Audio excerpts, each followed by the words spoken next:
दोस्तों नमस्कार। मैं हूं संजीत कुमार और आपने देखना शुरू कर दिया है द गवर्नमेंट योजना ऑफ इंडिया। दोस्तों आज बात करेंगे बिहार में जितने भी वृद्धा पेंशन, विधवा पेंशन या विकलांग पेंशन खाता धारक हैं, उनके खाते में आखिर पैसा क्यों नहीं आ रहा है। आखिर क्या समस्या है जिसकी वजह से वो लोग अभी तक पैसा से वंचित हैं। दोस्तों जैसा कि आपको पता है कि बिहार में चुनाव के बाद ये घोषणा हुआ था कि बिहार में सारे लोगों को 1100 रुपया मिलेगा। पैसा मिलना शुरू भी हो गया। चलिए ये तो एक काफ़ी अच्छी बात है, लेकिन अब पैसा नियमित मिलना एक बड़ी बात है। पैसा 1100 मिलना एक बड़ी बात नहीं है उतना जितना कि पैसा नियमित मिलना बड़ी बात है। तो पैसा देखिए, मार्च में ये कहा जा रहा था कि क्लोजिंग मंथ है, इसलिए पैसा मिलने में विलम्ब हो सकता है। चलिए यहाँ तक भी बात बिल्कुल सही है। अब उसके बाद देखिए मार्च समाप्त हो गया, फिर लगा कि अप्रैल, फिर घोषणा हुआ, फिर बातें हुई, फिर अखबारों में आपने देखा होगा कि सारे पेंशनरों का पैसा जो है वो अप्रैल में 10 अप्रैल तक चला जाएगा। समझ गए? तो 10 अप्रैल तक जितने भी पेंशनर थे वो पैसा का इंतज़ार करने लगे कि 10 अप्रैल तक पैसा चला जाएगा। लेकिन पैसा जब नहीं गया तब जो पेंशनर थे उनमें छटपटाहट शुरू हो गई। दरअसल देखिए, कुछ का पेंशन गया, बहुतों का पेंशन बाकी है। बाकी पेंशन के पीछे का कारण क्या है, जब ये जानिएगा तो सरकार जितना दोषी है वो राशि की वजह से, उतना दोषी आप भी हैं डॉक्यूमेंट्स की वजह से। अब हम आपको परत दर परत बात को हम समझाते हैं। सबसे पहले तो ये है कि साल में एक बार खाते को केवाईसी कराना होता है। तो आपने साल में एक बार खाते का केवाईसी अभी तक का आपने करवाया नहीं। हर जैसे ही वित्तीय वर्ष लागू होता है तो ये सब बातें कराना होता है। केवाईसी कराने का बहुत ही आसान तरीका भी है, उसको भी हम आपको बताते हैं।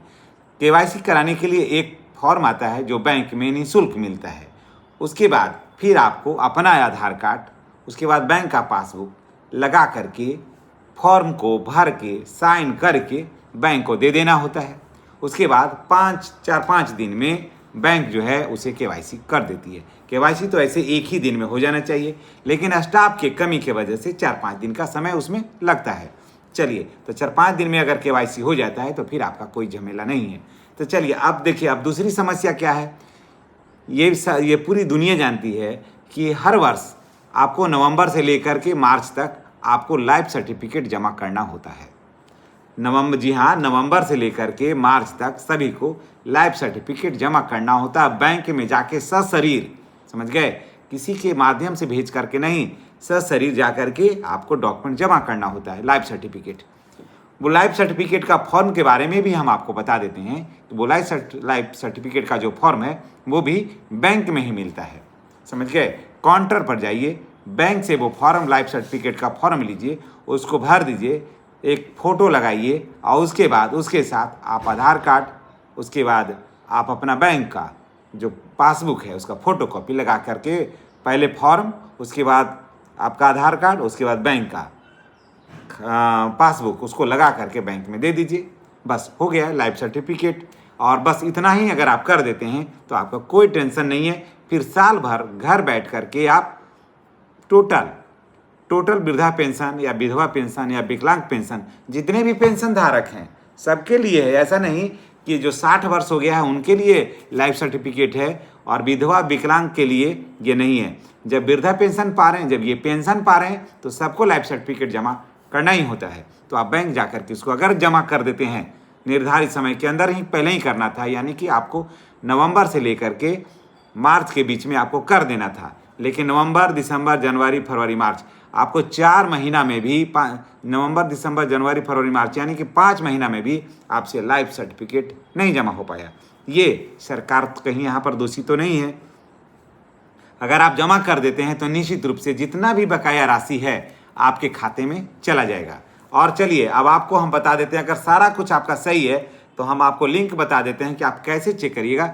आप वीडियो के अंत तक देखते रहिए। मैं आपको टोटल बात जो है मैं विस्तार से बता दे रहा हूँ कि आपको कैसे, आपको वहाँ पर जा कर के चेक करना है। आप चाहें तो घर बैठे भी जो है इसे आप चेक कर सकते हैं। देखिए, आप जाइए ई लाभार्थी स्टेटस पर जाइए, वहाँ जा कर के ई लाभार्थी पोर्टल पर जाएं, पहले गूगल पर जाना है, गूगल पर जा करके ई लाभार्थी पोर्टल पर जाइए, वहाँ पे पेमेंट स्टेटस को क्लिक करिए, जिसमें आपको डिटेल डालिए, आधार नंबर, बैंक का अकाउंट नंबर, बेनिफिशियरी आईडी डालिए, और उसके बाद आपका पूरा डिटेल जो है उसमें खुल जाएगा।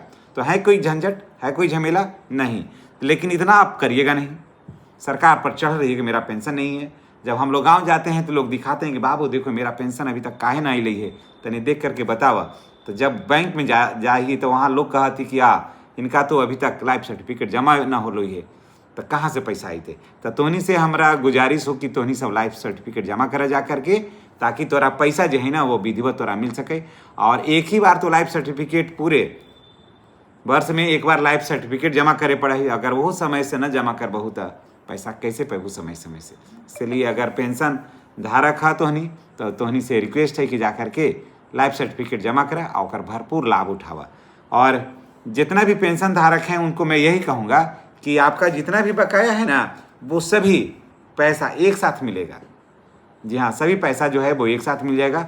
ऐसा नहीं कि अभी पेंशन रुक गया है या पेंशन अटका हुआ है तो वो अटका हुआ है वो पैसा नहीं मिलेगा। जी ऐसा नियम नहीं है। आपके लिए ऑलरेडी जो है ना पैसा का जो राशि है उसका सेंक्शन हो गया रहता है, तो वो राशि तो आपको मिलना ही है, उसमें तो आपको कोई किंतु परंतु नहीं है।